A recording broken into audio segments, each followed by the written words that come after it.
12वीच्या उत्तरपत्रिका ह्या तपासणीच्या वेळी आलेल्या असताना जळाल्याची धक्कादायक घटना ही विरारमध्ये सोशल मीडियाच्या माध्यमातून उघड झालेली आहे आणि ही घटना ज्या परिसरामध्ये घडलेली आहे त्या ठिकाणच्या बंगल्या जवळच मी उभा आहे। हा विरार पश्चिमेच्या नानभाट हा परिसर आहे आणि हाच तो बंगला आहे। प्रिया रॉड्रिक्स नावाची शिक्षिका आहे। या शिक्षिकेच्या घरी 12वी कॉमर्स या विषयातील ओसीचा पेपर जो आहे 175 पेपर होते आणि ते पेपर या ठिकाणी तपासण्यासाठी त्या घरी घेऊन आलेल्या होत्या। जवळपास ही 10 तारखेची घटना आहे।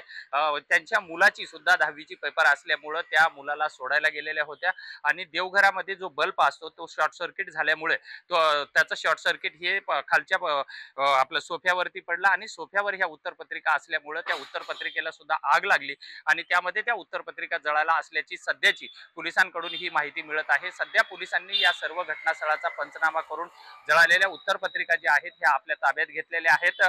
याचा सर्व तपास जो आहे आता हा पोलीस करत आहेत। याबाबत संबंधित शिक्षिकेशी आम्ही विचारण्यासाठी त्यांच्या घरी आलो असता त्या सध्या घरी नसल्यामुळे त्यांच्या प्रतिक्रिया मिळालेल्या नाहीत। मात्र त्यांच्या पतीशी आम्ही बोलण्याचा प्रयत्न केला मात्र माझी मनस्थिती बरोबर नाहीये म्हणून मी बोलू शकत नाही असं त्यांनी प्रतिक्रिया दिलेल्या आहेत। एकंदरीतच या सर्व घटनेमध्ये आता बोळींचे पोलीस जे आहेत हे तपास करत आहेत।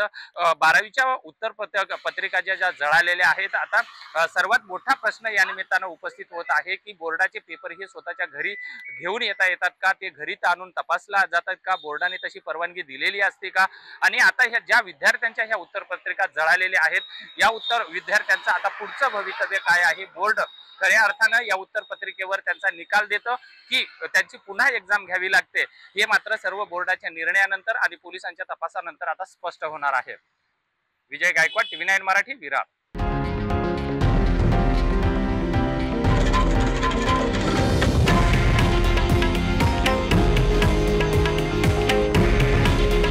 हे आहे देशातील नंबर 1 न्यूज नेटवर्क आणि आपण पाहत आहात TV9 मराठी।